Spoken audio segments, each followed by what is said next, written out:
Ameerikaan shororkeessummaa ittisuuf akkasumas nagaaf tasgabbii gaanfa Afrikaa eeguuf Itoophiyaa waliin hojjechuuf kutannoo itti fufaa ta'e qabaachuu ministeera dhimma alaa Ameerikaatti gargaartuun dhimmoota Afrikaa Kaatiriin Mooliifii beeksisan.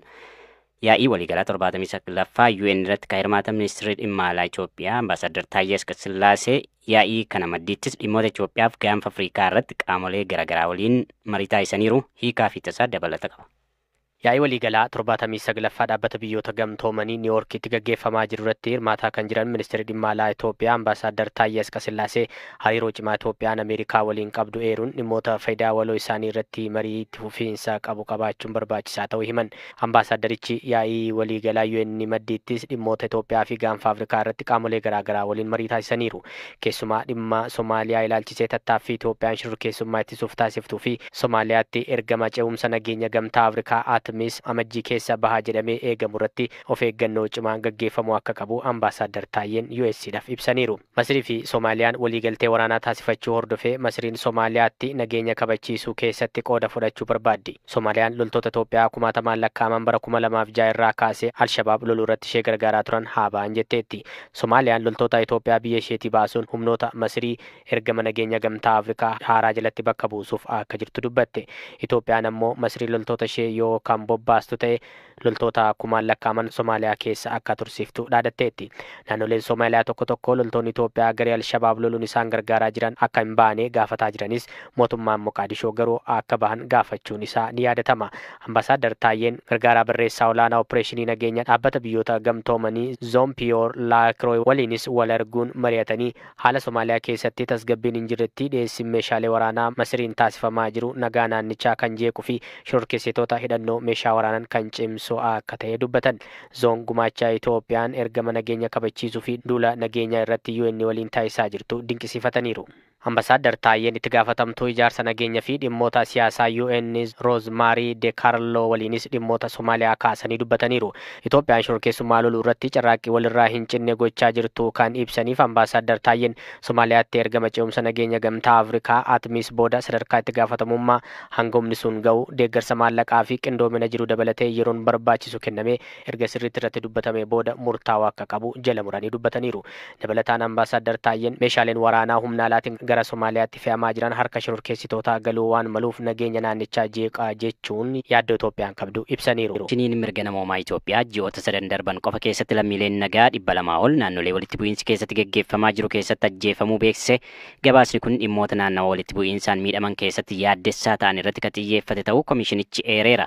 Dhimmoota yaaddessoo ta'an kanneen ajjeechaa seeraan alaa, du'a namoota siviilii, miidhaa qaamaa, qabeenyi barbadaa'uu fi saamicha, hidhaa jumlaa fi yeroo dheeraa tursiisuu fi haqa dhabuu, dirqiin dhabamsiisuu, ukkaamsuu, bakkaa bakkatti sochii dhorkuu fi qe'ee irraa buqqisuu fa'i. Komishinichi gabaasa isaa keessatti naannolee Itoophiyaa 5 keessatti ajjeechaan seeraan alaa, ajjeechaan namoota nagaa, miidhaa qaamaa, qabeenyi barbadaa'uu fi saamichi raawwatamuu eereera.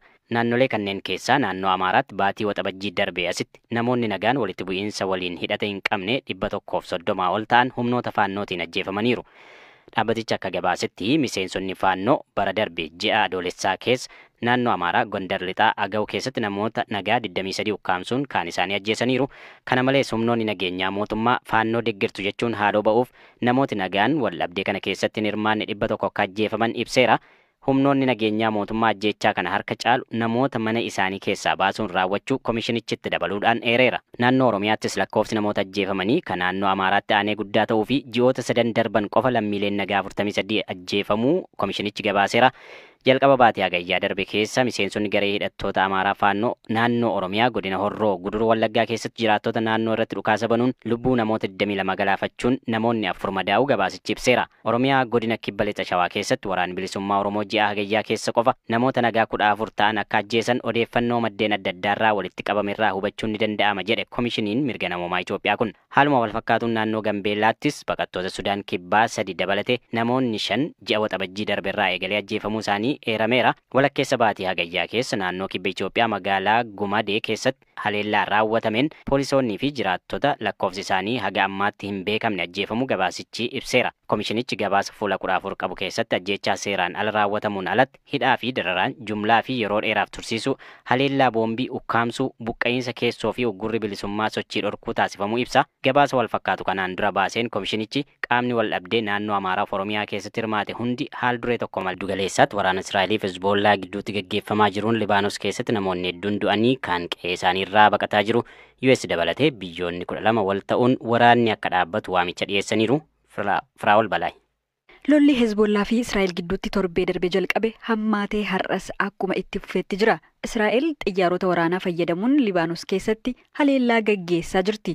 Hezbollaan ammoo misaayilotaa fi rookeettiiwwan fageenya gabaabaa fi dheeraa deemuu danda'an gara Israa'elitti dhukaasaa jira. Wiixataa kaasee hanga har'aatti namoonni 90,000 ol haleellaa Israa'eliin qe'ee isaanii irraa buqqa'aniiru. Hedduun isaanii gara magaalaa Beeruutitti baqatan. Hezbollaan har'a qofa misaa'ilowwan 80 gara Israa'elitti dhukaasuu beeksise. Deeggarsa obbolummaa uummata Filisxeem Gaazaa keessa jiranii fi uummata Libaanos ittisuuf jecha Israa'eliif deebii kennuu garichi fuula teelegiraamii isaa gubbaatti barreesseera. Haleellaa misaa'ilaa Hezbollaa kanaan namarra miidhaan ga'ee jiraachuu baatus qabeenyi guddaan manca'uu poolisiin Israa'el beeksiseera. Gama biraan ammoo Israa'el haleellaa qilleensarraa magaalaa Beeruutitti har'a gaggeessiteen itti gaafatamaa damee waraanaa diroonii Hezbollaa kan ta'e Muhammad Surur ajjeesuu beeksifteetti. Lolli Israa'elii fi Hezbollaa gidduutti gaggeeffamu waraana guutuutti cehee baha giddu galeessaa balaa hamaa keessa akka hin buusneef US dabalatee biyyoonni 12 waraanni guyyaa 21f akka dhaabbatu waamicha dhiyeessanii ture. Haa ta'u malee Israa'el waamicha waraana dhaabuu kana akka hin fudhanne beeksifte. Waajjirri ministeera muummee Israa'el biyyattiin humna guutuun lolatti akka jirtu beeksise. Ministeera dhimma alaa Israa'el kan ta'an Israa'el Curtis waraana dhaabuu wanti jedhamu akka hin jirre ibsaniiru. Hanga injifannoo milkeessinutti humna qabnu hundaan dhaabbata shororkeessaa kan ta'e Hezbollaa ni lollaa jechuun fuula X gubbaatti barreessaniiru.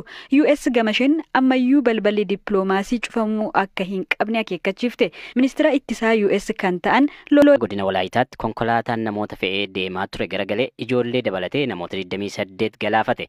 Balaan konkolaataa kun kan mudate kaleessa yoo ta'u konkolaataan geejjiba uummataa Walaayitaa Soddoo irraa gara godina Daawuroo osoo deemaa jiruutti garagalee namoota hedduu ajjeese. Kanneen du'aniin alatti konkolaachisaa dabalatee namoonni 19 miidhaan qaamaa guddaaf salphaan irra gahee yaalamaa jiraachuu waajjira poolisii godina Walaayitaatti itti gaafatamaa diviizhinii to'annoo tiraafikaa fi ittisa balaa ta'an Inspektar Woldee Bilishoo BBC'tti himan. ትላንት ነው ያው ዕለት ከቀኑ 7 ሰዓት ከወላይታ ሶዶ ወደ ዳውሮ ባካ ሲባል የነበረው ፕሮፌሰር guyyaa kaleessaa sa'aatii 7 irratti konkolaataan nama fe'ee ture Walaayittaa Soddoo irraa gara Daawuroo deemaa osoo jiru ganda Hasartaa jedhamu keessatti laga Girbaa kan jedhamu bira yeroo gahu tabba sobaa jiru sigigaatee garagale. Balaan kun kan mudate konkolaataan sigigaatee garagaleeti. Konkolaatichi duubatti sigigaatee garagalee laga keessa seene. Ragaa amma jiruun namoota 28tu du'e. Miidhaan qaamaa guddaan kan irra gahe nama 14dha. Miidhaan qaamaa salphaan kan irra gahe immoo nama 5dha. Nutis wal'aansa akka argataniif ambulaansii qindeessinee warra fayyuu danda'an hatattamaan mana yaalaa geessineerra. Kanneen du'an keessaa 2 ijoollee akka ta'anii fi namoonni balaan irra gahe hedduun isaanii ayyaana maatii biratti dabarsuuf deemaa akka turan dubbatu Inspektar Woldeen. አድራሻቸው አብዛኛው ወደ ዳውሮ አካባቢ ናቸው። ከዛ ውጪ አሁን ውስጥ ላይ ተሳፍሮ baay'een isaanii namoota gara Daawurooti. Konkolaaticha geejjibanii fira gaafachuu fi dhimma garaa garaaf kan deemanidha. Reeffi tokko ammoo gara hawaasaatti ergameera. Konkolaaticha keessaa haatii fi mucaan kan turan yoo ta'u akka carraa ta'ee mucaan duutee haati lubbuun hafteetti. Wal'aansa argataa jirti amma. Baay'een isaanii namoota ayyaana kabajuuf deemaa turanidha. Kanneen du'an keessaa 2 ijoolleedha. Ijoolleen biraa kan du'an hin jiran. Reeffi ijoollee nuti kaafne tokko haadha wajjin kan ture yoo ta'u tokko ammoo adaadaa waliin kan turanidha. ሲሄዱ የነበሩ አንድ ህፃን ነበር።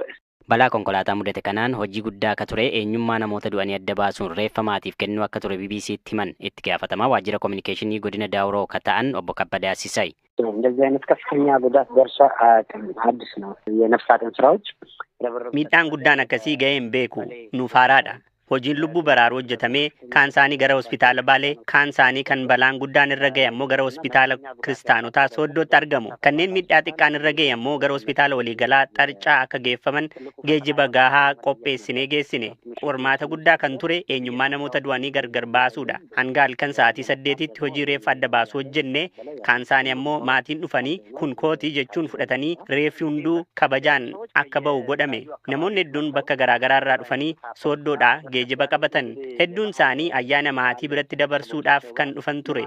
Barumsarra turanii gara maatiitti kan deebi'an akka turanis ragaaleen ni ibsu. እየተመለሱ ያሉ አሉ ግለሰቦች እንደነበሩ ነው አንዳንድ መረጃዎች የሚያመላክቱት። Bifuma wal fakkaatuun kibxata darbe naannoo Gambeelaatti ambulaansiin laga keessatti kufuun namoonni 7 yoo du'an kanneen biroo 7 immoo miidhaan qaamaa irra gahu kominikeeshiniin mootummaa naannoo Gambeellaa